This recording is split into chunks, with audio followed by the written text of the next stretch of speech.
रोशनपुर नाम के गांव में चंदा और शांति नाम की जिठानी और देवरानी रहती थी। चंदा का पति बहुत पैसे वाला था। उनके पास किसी भी चीज की कोई कमी नहीं थी और उसके विपरीत शांति का पति बहुत ही गरीब और नशेड़ी था। शांति चंदा के घर में काम करके अपना घर चलाती थी। भाभी, घर पर खाने के लिए कुछ भी नहीं है। अगर आप थोड़ा खाना दे पाए तो बहुत मेहरबानी होगी। मुझे जो भी पैसे मिलते हैं वो तो आपके देवर नशे में उड़ा देते हैं। ये तुम लोगों का ना रोज रोज का ड्रामा हो गया है। अब देवर जी कमाते नहीं है तो मैं क्या करूं? तुम्हारा पति तो तुम्हारी सारी कमाई दारू में उड़ा देता है। रहने तो भूखा उसे। अरे ऐसे मत बोलिए भाभी, आप तो जानती ही हैं कि वो मन के कितने साफ है, पर इस बेरोजगारी के कारण उन्हें दारू पीने की लत लग गई है। अरे अपना ये रोना गाना बाद में कर लेना, पहले काम निपटा ले घर का। मेरा और टाइम खराब ना कर। जा गेहूं पीस ले, फिर तुझे कपड़े भी धोने हैं। शांति रसोई घर में जाकर गेहूं पीसने लगती है। पीसते पीसते कुछ गेहूं वहां कपड़ों में गिर जाते हैं, जिसे देखकर उसके दिमाग में एक आइडिया आता है। क्यों ना ऐसे ही थोड़े गेहूं मैं अपने पल्लू में बांधकर घर ले जाऊं, फिर एक बर्तन में जमा कर लूंगी और उसे पीसकर रोटी बना लूंगी। कुछ दिन तो ऐसे ही चलता रहा, मगर फिर एक दिन चंदा ने शांति को ऐसा करते हुए देख लिया। अरे पहले तो मुझे लगा तुम लोग बस गरीब हो, पर तुम लोग तो चोर भी हो। चोरनी कहीं की। मुझे तो लगता था तू गेहूं पिसती है, पर तू तो अपने पल्लू में गेहूं छुपा कर ले जाती है। निकल मेरे घर से। मुझे माफ कर दो भाभी, हमारे पास खाने के लिए एक दाना तक नहीं था, इसलिए मुझे ये सब करना पड़ा। अरे तुम लोग मेरे रिश्तेदार हो, इसीलिए दया कर कर तुझे मैंने अपने घर पे काम पर रख लिया, पर तू और तेरा पति हमारे खानदान का नाम मिट्टी में मिलाने पर उतारू हो चुके हैं। आपको मुझे जितनी गालियां देनी है दीजिए, मारना है तो मार भी लीजिए भाभी, पर मुझे काम से मत निकालिए। परिवार की बात है, वरना कोई और ऐसा काम करता ना तो धक्के मार कर कब से घर का बाहर निकाल दिया होता। रोते रोते शांति अपने घर चली जाती है, जहाँ उसका नशेड़ी पति कहता है, अरे कहाँ रह गई थी कामचोर? इतनी देर क्यों कर दी? आज पैसे लाई कि आज भी खाली हाथ वापस आ गई है? अपने हाथ दिखा। जरूर पैसे छुपा लिए ताकि मैं दारू ना पी पाऊं। नहीं जी, मैं आपसे क्यों छुपाऊंगी? और अभी आप दारू पीने की बात कर रहे हैं, उसी कारण तो आज हम लोगों की ये हालत हो गई है। किसी काम की नहीं है तू, बिना मार खाए समझेगी नहीं। रख, अभी तेरे होश ठिकाने लगाता हूँ। रामलाल शांति को बहुत मारता है। शांति का मन दुखी हो जाता है और वो गांव के तालाब के पास के एक पेड़ के नीचे बैठकर फूट फूट कर रोने लगती है। मैंने कभी किसी का बुरा नहीं किया, फिर भी भगवान मेरे साथ ऐसा क्यों कर रहा है? मैं तो रामलाल जी की फिक्र करती हूँ, फिर भी उन्होंने मुझे इतना मारा। तभी उसे एक आवाज सुनाई देती है, रोने की कोई जरूरत नहीं है बेटी, चिंता क्यों करती हो?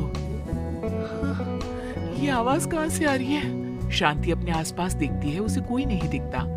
वो ऊपर देखती है, जहाँ उसे एक छोटी सी परी दिखती है।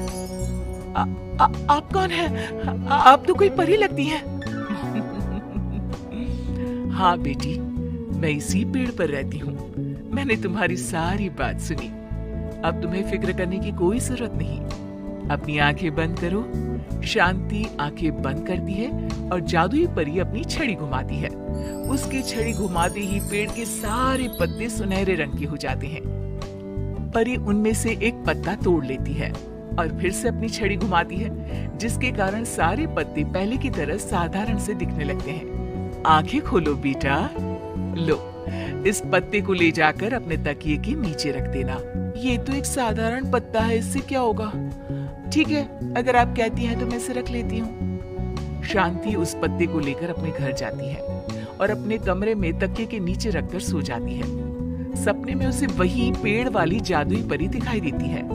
बोलो शांति, क्या चाहिए तुम्हें?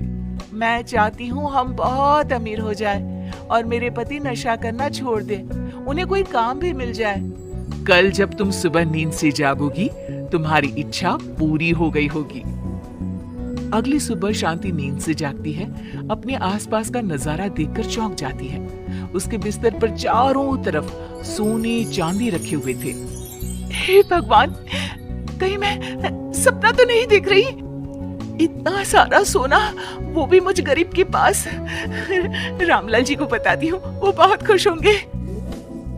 शांति जैसे ही कमरे के बाहर जाती है, वो देखती है कि रामलाल सूट बूट पहने काम के लिए बाहर जा रहा होता है।